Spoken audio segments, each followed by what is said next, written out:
Ça va mon ami, je suis Kirill.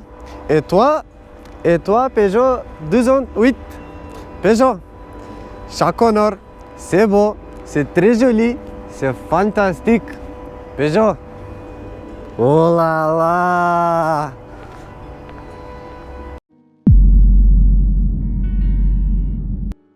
Дечки, ова е новото Peugeot 208 и тешко дека ќе биде неприметен дизајнов. Мислам, видете ги прво предниве светла. Тука во GT Line треба да има уште 3 вакви LED светла кои што асоцираат на лавовски заби, но и сега изгледаат многу кул. Всушност целава предница изгледа многу кул и потсетува како мини верзија на поголемото лавче на 508. Да, точно е дека е инспирирано од легендарната 205-ка, 206-ка, 207-ца и старата 208-ца. И тука на задниот дел најмногу се приметува легендарната 205-ка. Тука ги имате и овие задни светла кои што со овие 3 линии асоцираат на лавовска канџа. Многу ми се допаѓаат и овие црни детали, односно црнава линија што ги спојува светлата. Всушност 208-ца има толку многу детали што прават многу поатрактивна, како спойлерчево, долниве дифузери. Многу ми се допаѓаат и овие прагови кои што не се со пластика, туку се дел од каросеријата, изгледаат многу по-масивно, по-агресивно. Всушност таков и овој дел над крилото, линииве ги гледате, многу кул.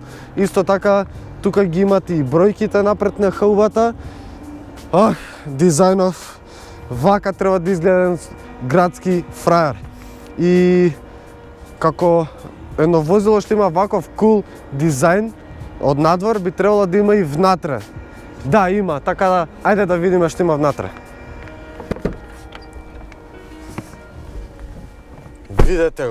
Видете го. Можам со сати да седам, да си чепкам, да си гледам, да си уживам. Кога замислам нов, модерен и кул интериер, мислам на вакво нешто. Така да, Peugeot, браво! Не добивате лайк, туку добивате фантастик. Сега, дечки, кога имате ваков еден кул и интересен дизајн, треба да имате и меки квалитетни материјали и има тука горе, нешто надоле, од страна. Многу ми е кул. Искрено знаете дека не сум некој голем фан на фейк карбонот, но тука ми има некоја идеја, ми се допаѓа, плюс исто така и тој е мек на допир, така да е доста интересно. Имате многу интересни копчиња кои што се како од авион. Имате волан како да е од Space Shuttle, имате 3D кокпит кој што е многу интересен за гледање, но има и некои други работи кои што ми се малку чудни. Пример, би сакал тука на овие копчиња да има опција за исклучување, за пуштање на некои безбедносни системи. Би сакал да имам опција за овој кокпит инструмент таблава да се движи нагоре надоле, бидејќи кога ќе се поставам во мојата правилна и удобна возачка положба, јас пола екран не го гледам. А знаете, советот го зборевме, кој што можете го погледнете негде нагоре, не знам, ќе видите како ќе ви искочи. Го спомнувавме местењето на возачката положба. Исто така, не ми се допаѓа овој отвор.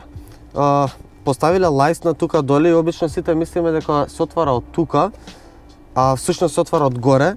Инаку тука имате голема остава за телефонот и имате еден дел каде што можете странично да ставите телефонот и е доста кул. Имате голема остава и тука доле. Имате два USB порта, едниот е USB Type-C, другиот е стандарден USB порт. Имате 12 волтен приклучок за струја.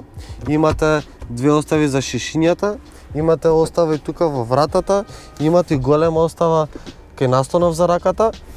И има уште една работа искрено што ми пречи, тоа е овој конец во интериерот. Изгледа многу кул. Многу кул, многу ми се допаѓа што го има на секаде и тука горе на седиштава, буквално на секаде го има, но е зелен.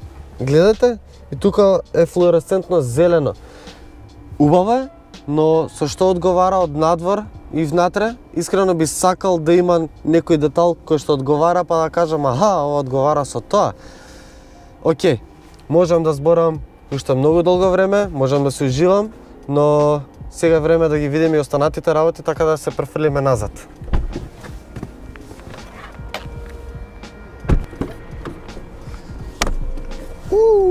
Коленцето тука позади. Прво, отворот на вратава е многу мал, тука се затвара со овие пластики многу влезот и излезот и искрено ќе имате проблеми многу. Но седиштево искрено е можеби најудобното од сите негови ривали во оваа класа. Многу ми се допаѓа. Гледате колку простор имам за нозете позади мојата возачка положба. За главата имам нешто повеќе. Го приметив истиот момент како и кај корсата, овие странични работи од тука малку ми пречат на главата и не знам колку би било тоа проблем. Погледнете епизодата со корсата, истото тоа го зборевме. Инаку ми се допаѓа тоа што под седиштето имам простор за нозете, па можам да ги бутнам и да ми биде малку покомотна вожњата. На средниот дел не е нешто превисок тунелот, ниту преширок. Кога ќе дојдете тука, имате простор за останатите двајца патници од страна. Не е ни превисоко седиштето тука на главата. И мислам дека можете да седите на некои пократки дестинации, на подолги дестинации дефинитивно не. Инаку доле на оваа конзола имате два USB порта, немате отвори за вентилација, но имате вентилација под седиштето што дува наваму. Isofix куки имате со патент. Искрено не ми се допаѓа тоа бидејќи патентот многу лесно може да се скине. Немате наслон за раката, но затоа имате остава тука во вратата. Мала е, ама доволно практична. Имате некои остави тука кај седиштата на двете и ми се допаѓа тоа што може би пречи вратава и малиот отвор, но искористиле тоа што поставиле исекле дел од пластиката малку за да ви дојде како наслон, за подолг наслон за раката. Тоа би било тоа за тука. Одиме да видиме уште багажникот и после да полетаме со Space Shuttle. Нуди 310 литри, што реално не е ни најголемиот, але! Не е ни најголемиот, не е ни најмалиот во својата класа. Реално не ви е ни потребно нешто повеќе од ова, бидејќи е мало градско возило. Имате закачалки, немате куки и приклучок за струја, па ќе кажам мало градско возило не ви се потребни тие. Под подов имате големо резервно тркало и технички тоа би било тоа околу багажников. Сега можеме да одиме да се возиме. Всушност толку е за денес, бидејќи веќе касно навечер. Се гледаме утре сабале, технички за нас е цел еден ден, за вас е секунда, две разлика. Направите сабскрайб за тоа време и се гледаме за кратко.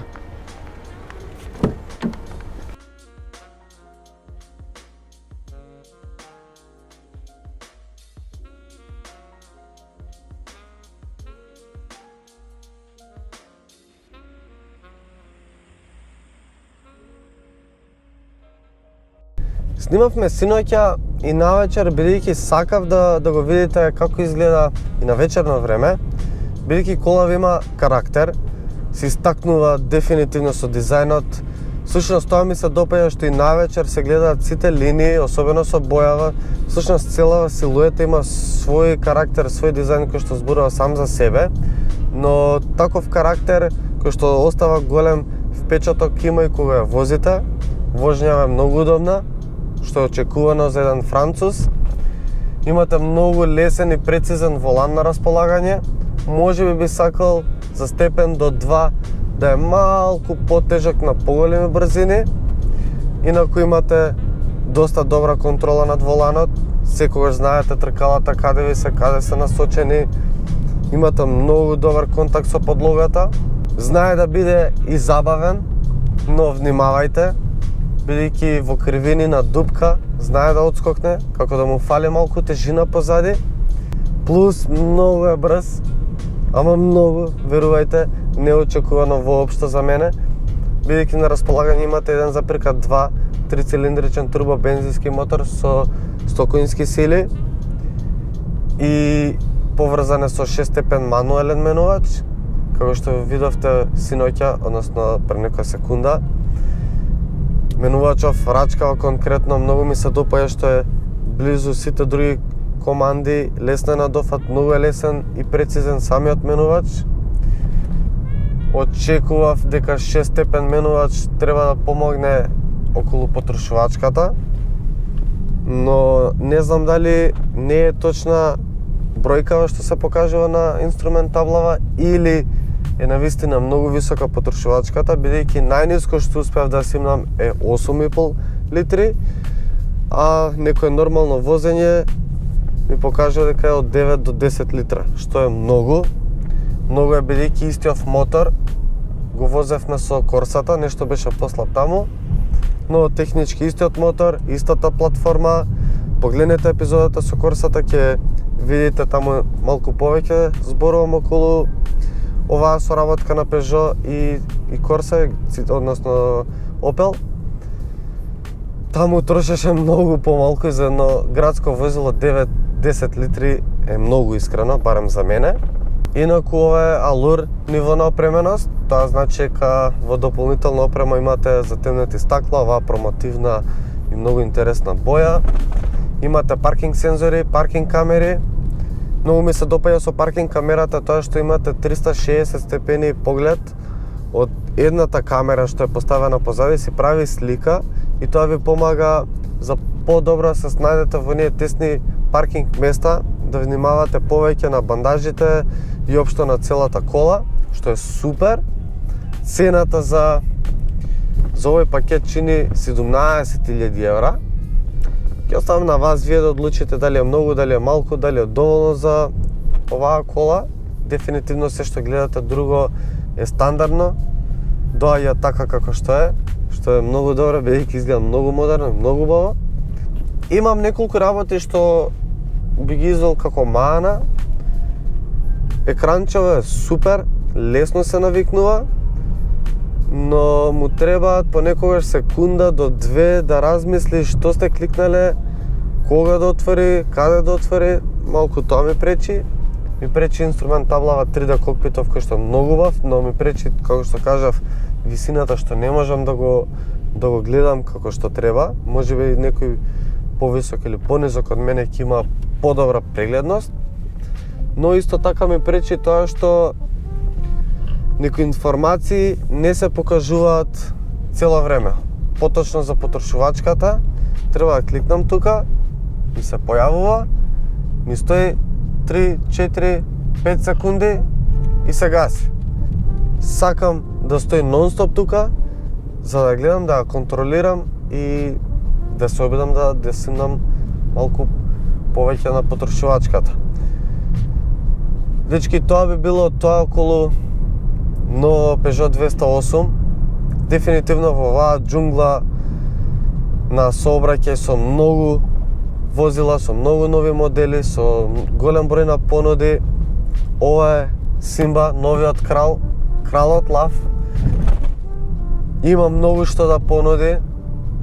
Агресивен е дефинитивно, ќе напаѓа многу силно врз неговата конкуренција. Он доминира дефинитивно за мене. И се гледаме многу наскоро со нови епизоди, така да направите subscribe, ни значи многу вашата поддршка.